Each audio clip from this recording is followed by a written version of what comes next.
E aí, pessoal, bem-vindos a mais uma análise. Hoje, a gente vai mergulhar direto num tema que está super em alta. O que acontece quando o nosso direito de se expressar ganha uma condição? Sabe aquele famoso mais? Através das ideias bem provocativas do autor Mick Hume, a gente vai explorar as batalhas intensas que estão rolando em torno da liberdade de expressão hoje em dia. Então, bora lá! Afinal, o que significa de verdade dizer "eu defendo a liberdade de expressão mais"? Essa é meio que a grande contradição da nossa era, né? E é a pergunta principal que vai guiar a nossa exploração aqui. Pensa bem, na teoria, todo mundo diz que ama a liberdade. Só que, na prática, essa palavrinha, o mais, aparece o tempo todo para justificar por que algumas coisas não deveriam ser ditas. A grande questão é, o que sobra da verdadeira liberdade quando a gente coloca o nosso próprio conforto como condição para ela existir? O Mick Hume tem uma frase que resume isso de um jeito brilhante. Ele diz que a liberdade de expressão é ameaçada em duas frentes, ocasionalmente por balas e todos os dias por mais. Forte, né? É aqui que a gente entra no que ele chama de fraude da liberdade de expressão. É basicamente aquele cenário onde a sociedade faz grandes discursos em homenagem à liberdade, mas ao mesmo tempo cria uma lista gigante de exceções para censurar o que acha ofensivo. No fim das contas, é como aplaudir a liberdade enquanto se aplaude a mordaça. Dá uma olhada nessa imagem aqui da capa do livro. Repara nas aspas desenhadas bem no lugar do gatilho desse revólver. É uma metáfora visual simplesmente genial para a premissa do Hume. A ideia de que a sociedade moderna passou a tratar palavras ofensivas como se fossem literalmente armas de fogo. Isso obriga a gente a se perguntar: será que estamos mesmo diante de um perigo letal quando alguém dá uma opinião controversa? Ou será que, sei lá, a gente está perdendo um pouco a noção das proporções?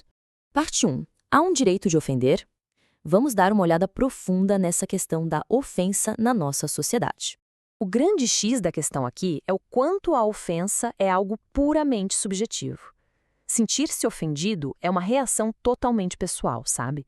O que pode chocar muito uma pessoa pode não significar absolutamente nada para quem está do lado dela. O problema, segundo o livro, é que esse sentimento hipersubjetivo está sendo usado como uma verdadeira arma. Ele é acionado toda hora para exigir a censura de opiniões contrárias, o que acaba criando uma dinâmica onde a emoção de uma única pessoa pode simplesmente cancelar o direito universal de expressão de todas as outras. Isso puxa a gente direto para um termo que está em todo lugar hoje em dia, o famoso aviso de gatilho. O autor lembra que lá no começo isso era um alerta super importante para materiais que envolviam traumas reais e graves, mas a fonte detalha como o uso disso explodiu e hoje engloba praticamente qualquer coisa. Um clássico da literatura, um debate um pouco mais apimentado, se causar um desconfortozinho intelectual, já ganha um rótulo avisando que o conteúdo é supostamente perturbador. E qual é o problema disso? Bem, esse medo constante de ofender gera consequências bem reais e complicadas. O Hume argumenta que essa febre dos avisos cria um efeito paralisante na nossa cultura. A gente começa a ver um silenciamento preventivo, sabe? Ideias que nem chegam a ser ditas, mentes que se fecham e recusam qualquer diálogo. A gente passa a evitar aqueles debates difíceis que são, honestamente, o oxigênio da democracia. No fim, a busca obsessiva por segurança emocional acaba colocando o nosso intelecto numa verdadeira prisão de conformismo. Parte 2. Os polos opostos em disputa. Vamos mapear o choque entre essas forças ideológicas. Então, de um lado desse ringue, a gente tem aquele princípio clássico do iluminismo, que ficou famoso na figura de Voltaire. Discordo do que você diz, mas defenderei até a morte o seu direito de dizê-lo. Esse é o pilar clássico da tolerância. Mas aí do outro lado, surge o que o Hume batiza de o reverso de Voltaire. A mentalidade agora virou de cabeça para baixo. Tipo, detesto o que você diz e defenderei meu direito de impedir que você o diga.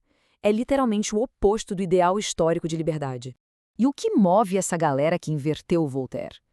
Segundo a obra, essas pessoas colocam as emoções pessoais, a identidade do seu grupo e o próprio ego quilômetros acima do princípio universal do debate livre. O texto descreve como esses grupos tratam seus sentimentos como a coisa mais importante do mundo, muito mais urgente do que o direito que qualquer um tem de falar o que pensa. É como se a ofensa pessoal tivesse sido promovida a juiz supremo de tudo o que pode ou não ser dito em público. Parte 3. Palavras contra ações. Essa é uma confusão perigosa que não para de crescer. A nossa sociedade está sofrendo de uma confusão conceitual gigante. Palavras faladas quase não são mais vistas como sons, textos ou meras opiniões. Elas estão sendo fundidas, misturadas mesmo, com a violência física real.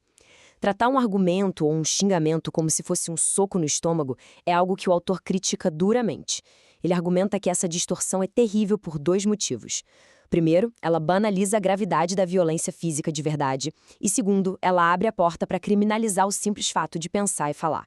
O livro exige que a gente resgate uma separação filosófica e legal que parece estar sendo esquecida. De um lado da linha, temos o discurso puro, um insulto, uma opinião bem babaca, ou até expressar um ódio abstrato. Do outro lado da linha estão as ações e atos reais. Agredir alguém fisicamente ou organizar um grupo para cometer violência. O material que estamos analisando argumenta que, numa sociedade livre, a resposta para palavras ruins tem que ser sempre mais palavras, debates melhores e nunca chamar a polícia para prender quem falou. E chegamos à parte 4. Progresso social ou declínio. Qual é o impacto real de tentar silenciar o mundo ao nosso redor? Ficar policiando a fala o tempo todo gera o que o Hammey chama de uma maioria apologética. Sabe o que é isso? É aquele monte de gente vivendo, pisando em ovos, morrendo de medo de errar e pedindo desculpas antes mesmo de abrir a boca. Os ambientes ficam estéreis, meio sem graça, as ideias inovadoras ou desafiadoras são sufocadas no berço e a gente começa a perder o real significado das palavras, substituindo a verdade nua e crua por eufemismos bonitinhos, mas vazios. O saldo final? Uma cultura muda e totalmente conformista. Só que, quando a gente olha para trás, a história prova o exato oposto dessa mentalidade de censura. O direito inegociável de ofender foi, na verdade, o grande motor do progresso humano. Pensa bem, foi chocando e ofendendo o status quo que a gente conseguiu peitar dogmas de instituições superpoderosas, acabar com barbaridades como a caça às bruxas e lutar de frente contra a escravidão. Sem a liberdade de incomodar as certezas de uma época, a sociedade estagna. Não tem avanço sem um pouco de atrito. E para fechar a nossa exploração de hoje, fica aqui a grande provocação que o Hume joga para a gente pensar. Será que o mundo é realmente um lugar melhor e mais seguro quando a gente restringe o que pode ser dito? Ou será que essa onda de censura emocional é, na verdade, um baita declínio para nossa sociedade? Colocar liberdade na colheira em nome do conforto tem um custo gigantesco. Vale a reflexão, não acham? Continuem questionando e buscando entender as complexidades do nosso tempo. Um grande abraço e até a próxima análise.